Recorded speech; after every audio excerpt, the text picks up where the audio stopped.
बच्चों ये एक्सरसाइज 3.2 का क्वेश्चन नंबर 17 है। यहाँ पर ए दिया है, साथ में आई दिया हुआ है और आपको इसमें के मैट्रिक्स को फाइंड आउट करना है और यहाँ पर एक मैट्रिक्स इक्वेशन करके दिया हुआ है। ठीक है, तो कैसे सॉल्व करेंगे बच्चों? पर देखिए बच्चों, ये ए स्क्वायर दिखाई दे रहा है, इसका मतलब ये है कि यहाँ पर सबसे पहले हमें ए स्क्वायर को फाइंड आउट करना होगा।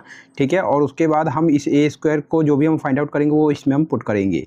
तो सॉल्व करते हैं बच्चों। तो सबसे पहले जब आप इसको सॉल्व करेंगे तो क्या करेंगे, ये जो ए दिया है, ठीक है, तो ए जो दिया है आपको क्या करना है, यहाँ पर ए स्क्वायर को पहले फाइंड आउट करना है। तो ए स्क्वायर को फाइंड आउट करने के लिए ए मल्टीप्लाई ए करेंगे बच्चों, ए इंटू ए। ठीक है, तो ए मैट्रिक्स क्या है यहाँ पर, तो 3 - 2 और ये आपका 4 - 2। ठीक है, तो ये ए मैट्रिक्स हो गया और इसको हम ए मैट्रिक्स से ही मल्टीप्लाई करेंगे।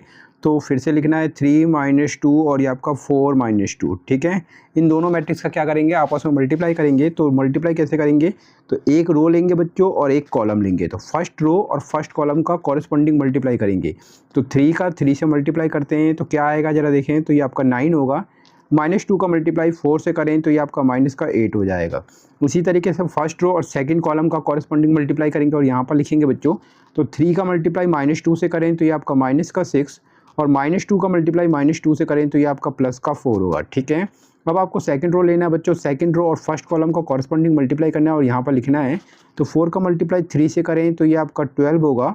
-2 का मल्टीप्लाई 4 से करें तो ये आपका -8 होगा। ठीक है, अब आपको सेकंड रो और सेकंड कॉलम का कॉरेस्पॉन्डिंग मल्टीप्लाई करना है बच्चों। तो 4 का मल्टीप्लाई -2 से करें तो ये आपका -8, -2 का मल्टीप्लाई -2 से करें तो ये आपका +4 होगा। ठीक है, अब इसको सॉल्व करके देखेंगे क्या आ रहा है। तो 9 - 8 ये आपका 1 होगा, -6 + 2 तो ये आपका -2, 12 - 8 तो ये आपका 4 होगा और -8 + 4 तो ये आपका -4। ठीक है, तो इस तरीके से ए स्क्वायर को तो हमने फाइंड आउट कर लिया बच्चों।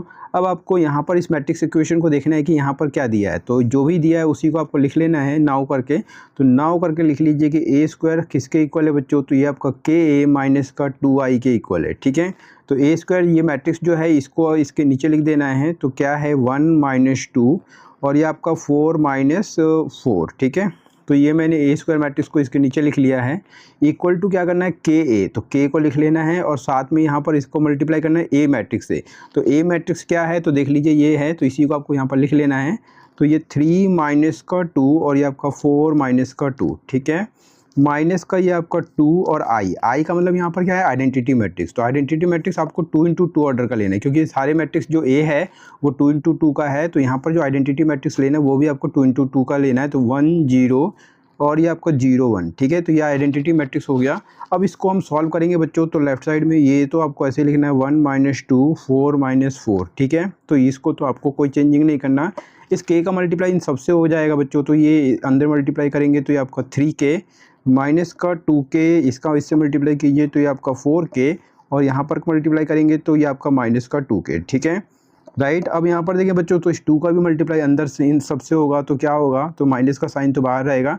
2 का मल्टीप्लाई 1 से कीजिए तो 2, 2 का मल्टीप्लाई 0 से तो 0, 2 × 0 तो 0, 2 × 1 तो ये आपका 2। ठीक है, इसके आगे सॉल्व करेंगे बच्चों तो क्या होगा, ये आपका 1 - 2 और ये आपका 4 - 4। ठीक है, तो इसको तो आपको ऐसे ही लिख लेना है और यहाँ पर इसको क्या करें बच्चों, तो इस मैट्रिक्स में से इसको माइनस करना है। तो कॉरेस्पॉन्डिंग माइनस करेंगे बच्चों। तो क्या करें, तो 3k - 2। ठीक है, तो आपको लिखना है 3k - 2। फिर आपको ये से देखना है बच्चों, तो -2k में से ये 0 क्या करेंगे, माइनस करेंगे।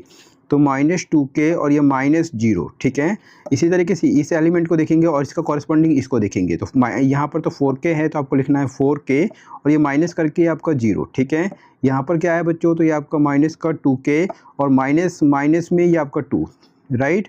अब इसको आगे सॉल्व करेंगे बच्चों। तो ये लेफ्ट साइड में तो कोई चेंजिंग नहीं करेंगे। तो 1 - 2 और ये 4 - 4। ठीक है, और इसको आगे सॉल्व करते रहें तो यहाँ पर देखें तो क्या होगा, तो ये तो आपका 3k - 2 ही होगा।